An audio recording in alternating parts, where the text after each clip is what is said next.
तो आप जब प्रधानमंत्री आत्मनिर्भर की बात करते हैं तो फिर हम लोग फर्टिलाइजर में भी, खाद में भी आत्मनिर्भर क्यों नहीं हो रहे? हमारे बंगाल के साथ ये व्यवहार क्यों किया जा रहा है दुश्मनी का? ফের একবার কেন্দ্রীয় বঞ্চনার অভিযোগ। দুর্গাপুরে সাংবাদিক সম্মেলন করে কেন্দ্রের বিজেপি সরকারকে তুলোধনা বর্ধমান দুর্গাপুরের তৃণমূল সাংসদ কীর্তি আজাদের। প্রশ্ন তোলেন, দেশের অন্যান্য সার কারখানা খুলে দেওয়া হলেও কেন বঞ্চিত থাকবে বাংলার দুর্গাপুর ইউনিট? অভিযোগ, একদিকে বলা হচ্ছে আত্মনির্ভর ভারতের কথা, অন্যদিকে দুর্গাপুরের বন্ধ রাষ্ট্রায়ত্ত সংস্থা হিন্দুস্তান ফার্টিলাইজার কারখানা বা HFCL খুলতে দিচ্ছে না। রাজনৈতিক প্রতিহিংসা চরিতার্থের অভিযোগ এনে বিস্ফোরক তৃণমূল সাংসদ। कागज हमने सब लिख करके दे दिया, सेटिस्फैक्टरी आंसर है, उसके बाद भी पैसा नहीं देना क्यों? क्योंकि दुश्मनी निभाना है।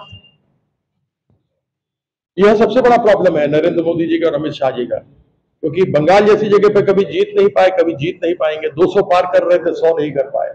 तो यह राजनीतिक खेल नहीं खेलना चाहिए। देश का व्यक्ति भारत के किसी कोने में रहता हो, प्रत्येक व्यक्ति देश का नागरिक है और जो उसका अधिकार है, जैसे पश्चिम बंगाल के लोगों का अधिकार है कि 2.1 लाख करोड़ रुपया 2022 से जो केंद्र सरकार नहीं दिया है।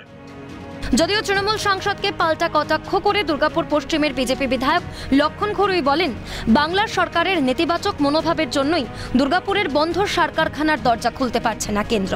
রাজ্য সরকারের একাধিক কারখানা কেন বন্ধ হয়ে পড়ে রয়েছে প্রশ্ন তুলে নাটক বলে কটাক্ষ বিধায়কের। আমি কীর্তি আজাদকে বলবো, ফার্টিলাইজার কারখানা খুলছে না, আপনি মাত্র 1 বছর সাংসদ হয়েছেন, আপনি জানেন না কেন্দ্র সরকার ওই সার ফ্যাক্টরি খোলার জন্য কত কী কাণ্ড করেছে। এখানে সরকার কোনো সহযোগিতা করেননি। আমি এখানে আপনাকে বলবো যে রাজ্য সরকারের কারখানা বন্ধ হয়ে পড়ে আছে, কেমিক্যালস কারখানা এবং অনেক কারখানা বন্ধ হয়ে আছে, সেগুলো নজর দিন, অনেক কাজে লাগবে। নাটকবাজি করে লাভ নেই। উল্লেখ্য, 1992 সাল থেকে ধুঁকতে থাকা হিন্দুস্তান ফার্টিলাইজার পাকাপাকিভাবে বন্ধ হয়ে যায় 2002 সালে। বেকার হয়ে পড়েন 927 জন শ্রমিক।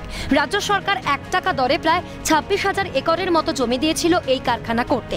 এর মধ্যে 800 একরের ওপর তৈরি হয় কারখানা, আর বাকি 200 একরের ওপর তৈরি হয় কারখানার শ্রমিকদের জন্য টাউনশিপ। বলা হয় প্রাকৃতিক গ্যাসের সন্ধান মিললেই খুলে যাবে কারখানার দরজা, কিন্তু পরবর্তীতে প্রাকৃতিক গ্যাসের সন্ধান মিললেও বন্ধ হয়েই পড়ে রয়েছে কারখানা। এর জন্য কেন্দ্র রাজ্যের সংঘাতকেই দায়ী করছেন কর্মহীন হয়ে পড়া শ্রমিকরা। তবে কি কেন্দ্র ও রাজ্যের এই দ্বন্দ্বের জেরে বলি হচ্ছে নতুন প্রজন্ম? কর্মসংস্থানের পথ বন্ধ। দুর্গাপুর থেকে রাজেশ সেনগুপ্তর রিপোর্ট, ক্যালকাটা নিউজ।